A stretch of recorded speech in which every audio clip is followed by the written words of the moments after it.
Morning. Oh, that's incredibly bright. Let's turn that down, shall we? Oh, that's incredibly loud. Let's turn that down, shall we? Hello, everyone. How are we all? Thursday morning. I nearly fell asleep with an elf hat on last night. Thank you for all your lovely comments on my chicken hat. It's hard working when it's hard remembering to take off your festive headgear when you're busy working. It looks like you're enjoying Vlogmas. I'm really pleased. It's chaotic, it's crazy, it's colourful, it's glittery. Slightly early, it's not that early, but I mean slightly earlier coffee moaning, only because there's lots to do today, so I thought I'd hit the news early for you guys. Nads is en route to Luce, so you will see her at 12:30, which will be nice. Nanny Di is heading over, so that will be good. Got a busy day with Kiki. Hang on one sec. There I am. Sorry, I thought it was buffering again. We keep having problems with the Wi-Fi. Calligraphy with Grace, aka Sheila Patterson. Morning. I am well. Hope you're well too. Very good, Sky Elise. Brenda McGee. Where's the frog now? Don't tell anyone. But I'm gonna go a bit rogue in Vlogmas today. Just gonna crack on with something. Not entirely sure Nadia's gonna be too happy about it, but keep watching that space. We're gonna just be cracking on, you know what I mean? Looking forward to getting Nanny Di involved in Vlogmas, because of course she's not a performance elf, she's an elf. And you know, she lives in a small, sort of almost like a hobbit hole in East London, and really comes out at this time of year, and what with lockdown and tears and all that kind of stuff, she's a little bit frustrated that her little legs can't do too much running. So we're looking forward to getting her here, because she's a great little worker elf. You set her to something, she just gets on with it. I mean, often you can lose her in amongst the boxes, and you just hear rustling in the tinsel. And you sort of have a ferret around, and you have a little nuzzle about in the box, and there's a little budgie head just sticking out, often with a little hat on. So anyway, looking forward to Nanny Di. Do follow us on, we're going to be doing a lot more silliness on our Insta stories. So I'm obviously on Mark_Adderley, Nadia's on Nadia Sawalha. There's even Nanny Di there, Nanny.di, I think, is it? Kiki set up her account. She hasn't quite mastered the art of posting, but when she does post, she always constructs the words, and we always read her the comments.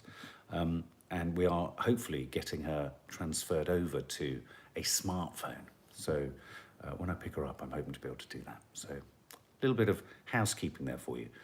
What's bugging you guys, hey? What's on your minds today? I mean, I was thinking, I heard an interesting thing on the radio last night, which was saying, actually, this is where it's really important, I think, to be open-minded about things.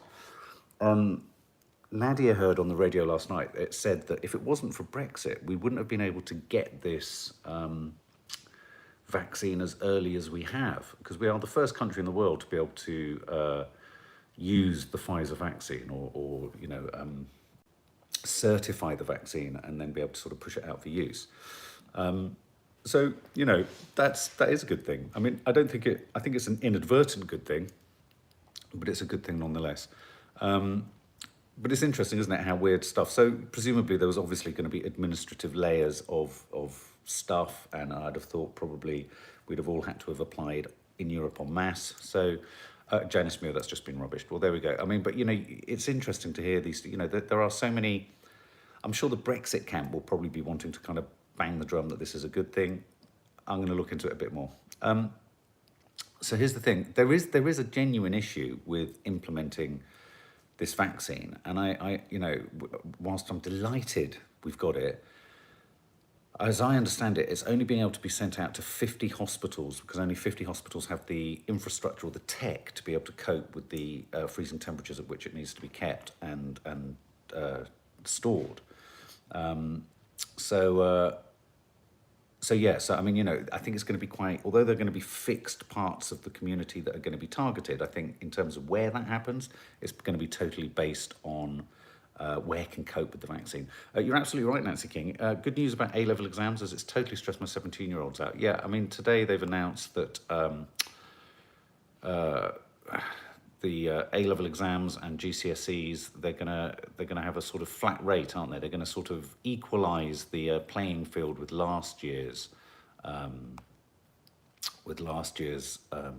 exam, GCSE A-level takers. So they're going to, pupils are going to be told which topics they're taking, and extra measures are going to be put in place just to sort of make sure that it's fair and they can support students. There's going to be more generous grading and an advance notice of exam topics and additional papers. So I think, that's good. That's a little kind of insurance policy for those students who are sort of hurtling towards this coming year and are worried sick about it. Yeah, it's interesting for Kiki because, of course, she's doing. I'm working with her on various syllabus subjects and what have you, getting her to speed to go to.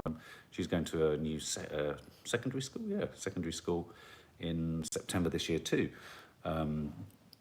So that's intriguing. I think another vlog's landing today, and also I'm doing something quite interesting as from next September alongside everything else. So it's going to be quite a busy time, September 2021. Pupils are being helped out there. It's also the time where we start the week where students start to return.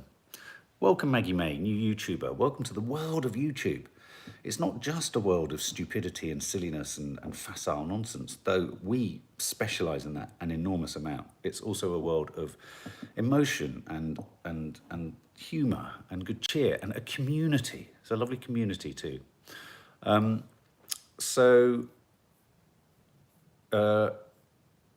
was I saying?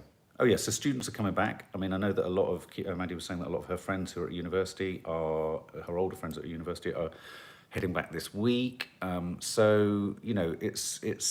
the start of the return for Christmas, isn't it?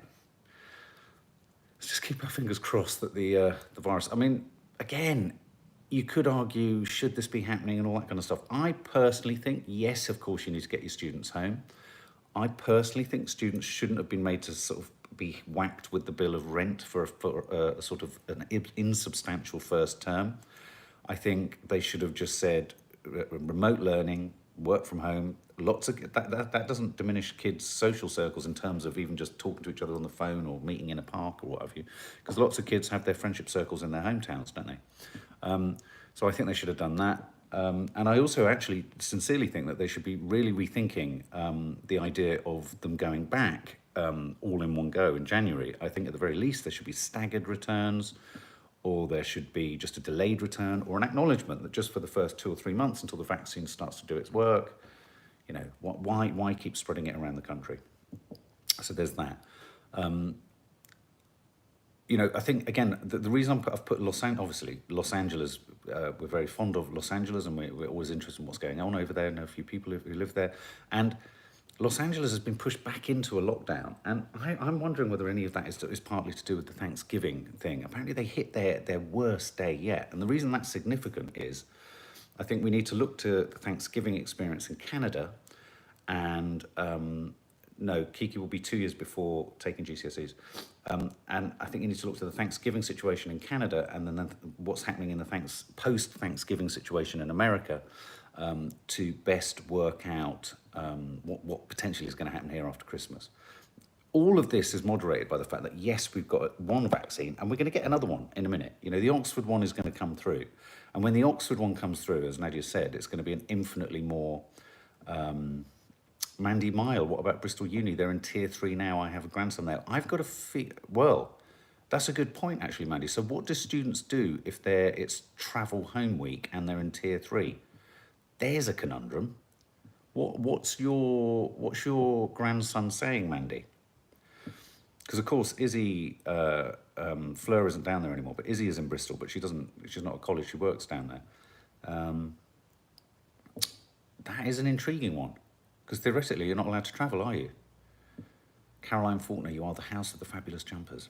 Mind you, I can't find enough of our Christmas jumper. We had quite a few. Oh, no, I tell you what I did find. I don't know if you remember last year, we went to a thrift store in central London, and I had the most awful kind of waistcoat, sleeveless jersey with bells on it. I found that. It's horrific.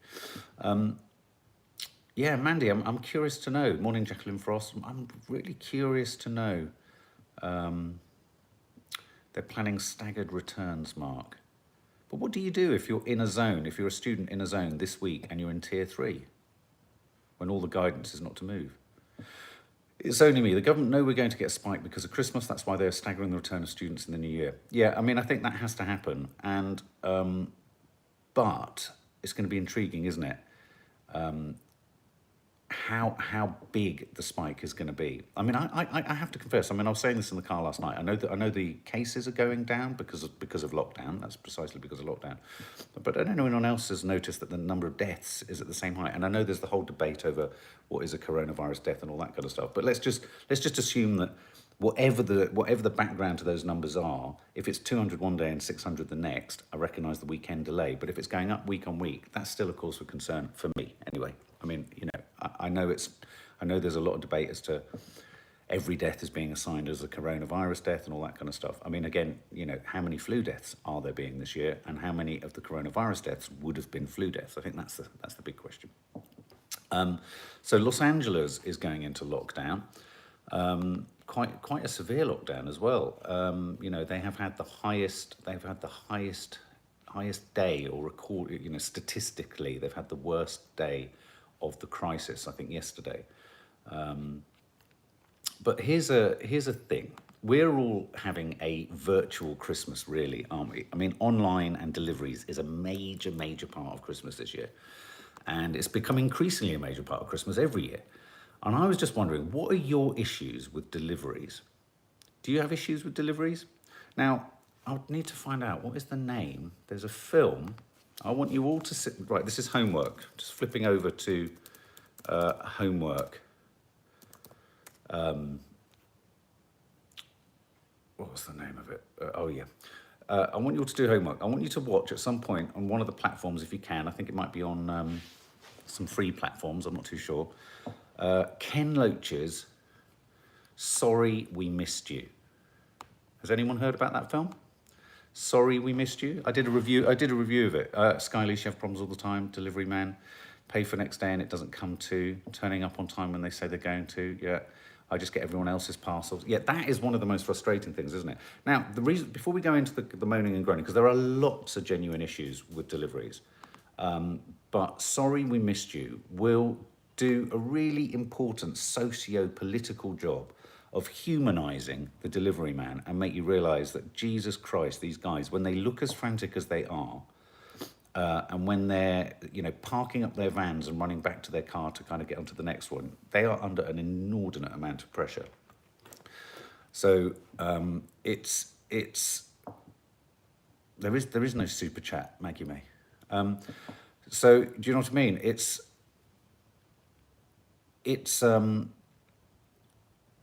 It's really important that when they come to the door, however we're feeling and however frustrated we are, we don't take it out on them all the time. Do you know what I mean? I mean, obviously mistakes will be made and obviously oversights will be made. You know, when stuff gets crushed in the vehicle, it will be because they've been asked to take too many. So I suppose it's that thing of trying to make sure that we don't sort of shoot the messenger. Don't shoot the messenger. But so parking that to one side, there is a human aspect to this, and we have to always understand that. But which magazine, which is there for consumers, isn't it, has revealed that Christmas delivery disasters and the couriers most likely to let you down. Apparently, most people are dissatisfied with UPS. I don't often get UPS. Do you ever get UPS, anyone? Does anyone get UPS services? Always say please and thank you to the delivery driver. Well done, Faith Goodman. Yeah.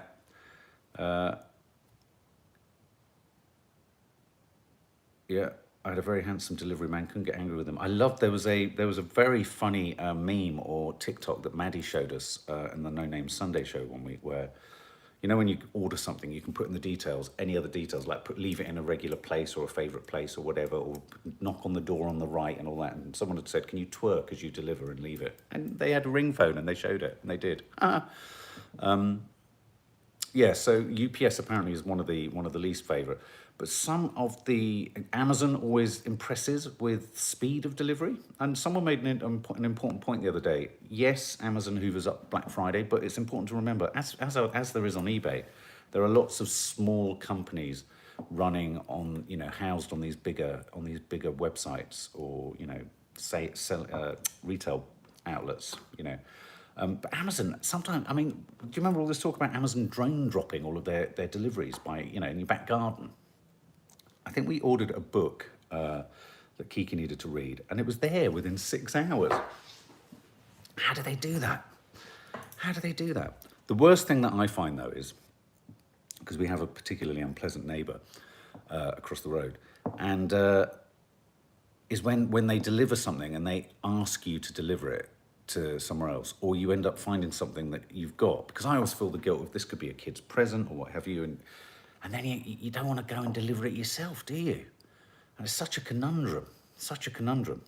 So what we did was, the next time the delivery man came, we said, look, sorry, this was given to us, but can you give it to this person over there? Yeah, the dustbin men, postmen, Christmas tips. It's Christmas tips time. So yeah, so there's that. So Amazon, most people are most impressed by. UPS, most people are frustrated by. A quarter of people experience missing deliveries. Who's experienced a missing delivery this year? Yodel. Yeah, I know what you mean, Barney Plumber. I haven't had a great time with them.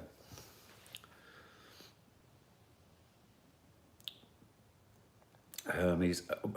Hermes is the one that always says you have to pick it up from this place, and it's like a place that doesn't exist. You go to Google Maps to try and find the Hermes vendor from which you're going to get your pack. And I went to one place that was like a hole in a wall next to a beaver dam, and there were a couple of foxes hanging out there. And I had to give them my Hermes piece of paper, and they said, yeah, here's your parcel. In fact, I think when we got the YouTube plaque, I think that was in a Hermes plate. Yeah, Hermes isn't particularly reliable, is it? Almost a quarter of people who shopped online last Christmas said at least one delivery did not arrive. Has anyone had the problem of your main present to someone not arriving? Do you get that? I hate it when Amazon or Hermes leave your parcel on doorstep and say they've left it in a safe place. That's frustrating. Josie Cozy, thank you for backing up what I was saying. My husband's a delivery driver. It's a nightmare this time of year. People are so impatient. Our heart goes out to him. It's really important. Oh, Barney Plumber, you've had one thrown over the fence. You know, for everyone that sort of is cutting the corners, there's always someone else trying to get it right. Get a Ring doorbell. They're always good. They do help. Because at the very least, you can then talk to them wherever you are and say, okay, put it over here, or take it to our neighbours, or, you know, it's where we're lucky having Nadia's parents next door. Bobby Ward, our local delivery man, we thanked last night, and he apologised it was into the evening, bless him. We said, no worries at all, thank you. Exactly. It doesn't hurt to be nice, does it? Teresa A, oh, bless you. Sending you all the best. Hope you keep smiling. I had a box come empty from Amazon last week. We're supposed to have 2 items with gifts in it. Amazon won't refund. Yeah, Amazon are the worst for leaving things on doorstep in full view, saying it's safe. I wonder if they do that more when they know there's a Ring doorbell there. Maybe. I don't know. What other things? So, a box full of presents getting destroyed. That's another problem. 1 in 5 experience late deliveries. Receiving the wrong item. I remember receiving a book. This was like 7, 8, 10 years ago.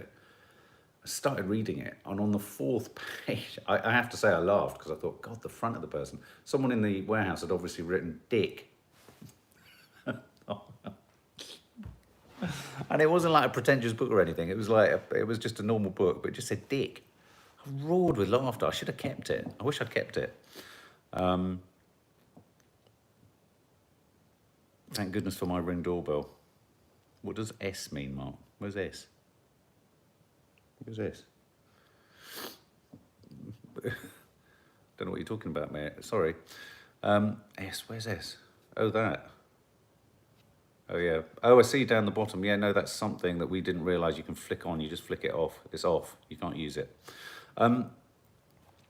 ASOS incorrect item watch, and I got a men's t-shirt. It was a nightmare to get my money back. Yeah, absolutely. A few years ago, I put my son's main present in his stocking fillers, and he just tossed it aside as he thought it was a joke present. Oh, that's a bit disappointing. That's not really the delivery man's fault, though, is it, Sabrina? I'm lucky that my door on the side of my house and a cul-de-sac with a chimney blocking the view of what's on the doorstep. That is lucky. I wish I had one of those. Oh, God, have you seen? Look at this. So, I don't know if we're like the only News Digest sort of place that's covering this story. Only another bloody monolith has appeared. Yeah, another monolith, mysterious monolith appears. What is going on? What is going on? Hang on. Did you see the monolith story in Utah? Then one popped up in Romania. And now, let me see if I can find the story. Where is it? I saw it earlier this morning. Now, in somewhere else, third monolith appears, this time in California. What's going on? The unexplained appearance of metal monoliths continues, with one popping up in the US. Romania, California, and Utah. Now, you could be forgiven for thinking it's the same sort of artist pranking everyone. But you can't really fly the, well, you could make them in the places in question, but is this an orchestrated attempt to create a sort of pretend alien invasion? Yeah, Nicole Marcella, the one in Utah did disappear. I think the one in Romania disappeared, didn't it? Or as you say, Nicholas, is it a bit of a Banksy situation? What the hell is that? What the hell is that? What the hell are they? Monolith, let's have a look. California. I love this kind of thing. But would it be weird? Look, another mysterious monolith appears in California. Wouldn't it be funny, though, if this became something significant? There's a video. Go to the Sun. On top of Pine Mountain in Atascadero. Locals spotted near the... According to the trek, the monolith appeared to be made of stainless steel, 10 feet tall and 18 inches wide. The news outlet reported that the object was welded together at its corners with rivets attaching the side panels to a steel frame. That doesn't sound particularly sci-fi, does it? I guess this is a thing now. Footage from the scene, be prepared to see these everywhere. What the hell are they? There's one in Utah. What do you think it is? It does get weirder, doesn't it? But you sometimes, what I love about these things is sometimes when you think about those sort of disaster movies that happen, you know, we're all kind of going, yeah, all right, monolith, it's got some crackpot artist, or, oh yeah, there's another artist, oh yeah, yeah. It'd be weird if they just keep popping up absolutely everywhere, doesn't it? Wouldn't it? Suddenly we have to take note. Wouldn't it be weird if alien life was just a metal monolith? Seems a bit weird, though, that it's just like 2001: A Space Odyssey. Sorry. Kind of fascinates me, all that sort of stuff. You see, I've often said I'd like to be abducted by aliens. I think that'd be quite interesting. I'd find it interesting. I don't know about anyone else. So there you go. Spare a thought for the delivery driver today when they're banging on your door or leaving stuff. Yeah, perhaps ring phones aren't cheap, though, so perhaps think about whether you can have some system in place. Perhaps always make sure that you put a lot of detail in, you know, and other information. Emma Staple, your dad says he was abducted by aliens. That's so cool. Morning, Marky Parky, same name as my son. Oh, there you go. Morning, peeps, or evening from Japan. Lynn Aoki, send our regards to Japan. Hope things are okay there. Reminds me of the crop circle nonsense. I know years ago when we did a series, which we're going to relaunch on this channel, County Secrets, where you sort of unpeel the hidden secrets of our counties. We're doing it as a sort of travel history series for the channel, for this channel in the new year. When we did a series of those shorts for television. We did crop circles. And the weird thing about them is, whilst there's always a very obvious way for describing how they were done, there's nothing quite like being in them and thinking, what an inordinate amount of effort someone's gone to make this. We did the ones in Wiltshire. They were kind of near to, I think they were actually on a field opposite Stonehenge. There is Skyly's good point. I'll upload a new episode of Eating the Sun at some point today. It's easy enough. I just have to copy it from a drive. Crop circles used to be a huge thing, didn't they? So maybe metal monoliths, you're right, maybe it's the new thing. Maybe we're the alien. Well, I tell you what I was thinking yesterday. I heard a really interesting thing. There was something on the radio last night. I had to do a longish drive yesterday. And on the radio, there was a vaccinologist. It's a good name, isn't it? And she was talking about the fact, they were asking her questions about why hasn't this coronavirus mutated? And think on this. This is an interesting thought. A bit of a scary one, but it's an interesting one. She said, think about it. She said, why does the virus need to mutate at the moment when it has millions upon millions of readily available hosts? willing to invite it on board and for it to, essentially feed off, if you like, or live off. As soon as you bring vaccinations into the equation, as with the flu, you start to sort of block the virus's routes to success. And as you start putting blocks in its way, it starts to look for ways around it. So what she was saying was we do need to be prepared for the idea that mutations haven't needed to happen yet with this coronavirus, so they could happen once we start to essentially vaccines are like blockers, yeah? That's not terrible news, because what would then have to happen is that's what they do with the flu, is every year they have to generate a slightly different flu vaccine that can target it, which is why some years, even with the flu vaccine, the deaths have been higher because the vaccine has been unable to target that particular mutation. So, we have to have our wits about us. Vaccine is the problem, it solves this problem. You've got to get to the source of the problem, and it is our interaction and our involvement with and our management of animal stock and how things spread from animals to humans. Now, that's not always just about industrial usage and processing of animals. That can also be about how we live in close proximity to them. And that's how it can flip over. It doesn't just have to be about, terrible behavior, though more often than not it is. But I just thought that was an interesting take on vaccines. Is just and she wasn't saying, she was very excited about the vaccine that's come through. She wasn't saying it like a party pooper, but she was saying we just have to have our wits about us. As soon as you start to block the route of this virus that at the moment has a free reign across hosts all over the world, that's the point it will start to sort of go, whoa, hang on, I can't go that way, I'll go that way, or oh, hang on, I'll go that way. So in many regards, Jeanette Swift, it's an interesting point. It's like Nadia mentioned. She said, well, perhaps the answer there is to absolutely vaccinate the vulnerable, as with the flu, and maybe that's why they don't want everyone else to be vaccinated against it, because otherwise you need that strain, if you like, to have enough purchase to pass through healthy people, relatively healthy people, in order for it to not mutate too much. So it's about, in a sense, what that sounded like to me was you need a bit of vaccination and you need a bit of herd immunity working together. Food for thought. It's interesting. Hit the thumbs up, guys. Come on, hit the thumbs up. We love it when you hit the thumbs up icon. Yeah, so it is interesting. But that's what led me to think. When I was thinking about the cleverness of a virus, why do we only think of extraterrestrial or alien life in the terms of like us or not like us even? It could be something completely, it could be a metal monolith, maybe they're things. Or, when you look at the way in which a virus could mutate, maybe we're looking at it. Maybe that's it. Maybe it's there. Maybe it's amongst us. Do you know what I mean? What about all those turkeys that were contaminated in Norfolk? Has it put people off having turkey for Christmas meals? No, you're absolutely right. You're absolutely right. I wonder, will they vaccinate all school children? Well, on this programme, it's a really good programme on LBC yesterday. I don't think it's podcasted, but it was a really good programme. They had a number of vaccinologists and doctors, and they were talking about that. And they talked about, people phoned in with their questions. I mean, a really good question was, if you've already had the virus, should you be vaccinated, or are your antibodies, will there be an antibodies test alongside taking the vaccine?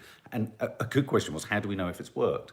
Are we going to do antibody checks on people? But one of the topics that came up was children. And all the doctors there were very clear in them saying, well, because children are the least affected, it would seem a bit mad to vaccinate them. Still not clear on whether, if you're vaccinated, whether you can still be a carrier and whether you can still transmit. I mean, this is why, sensibly, we are targeting the oldest and most vulnerable with the vaccine. When are the cards going to? Loads of cards have gone out. Ellie, is that Ellie Clark? Let's have a look. Ellie Clark. I've got one more list of about 3 or 4. So if your name's not on there, we'll let you know. Yeah, most of them have gone out. I think we've got about 3 or 4. We're waiting for another delivery of cards as well. We've run out of cards, but most cards have gone out. A whole batch went out yesterday, so it should be in there. Happy 7th birthday to Natasha Milchan's daughter. She loves your Sunday show, especially the bits about the dogs. Oh, bless her. Well, we do, those bits with the dogs are sweet, aren't they? Who let the dogs out? Oh, well, big happy birthday. Big happy birthday. Morning, Tim Reed. Hope you're well, mate. I'm going to head off now. Got stuff to do. Have a lovely day, and no night shift later, but there is a members live. So if you're in the members area at 7:30 tonight, hopefully Nanny Di will be around, and we'll be doing a members live. Obviously, Vlogmas will be landing later. And we have got, you believe it or not, a little treat. We've got a little green-fingered hell squirreled away somewhere that I'm going to pop out for you. Okay, guys, have a lovely day. Bye. Look out for any monoliths. If you see any monoliths, for God's sake, take a photo of it and send it off to the news agencies.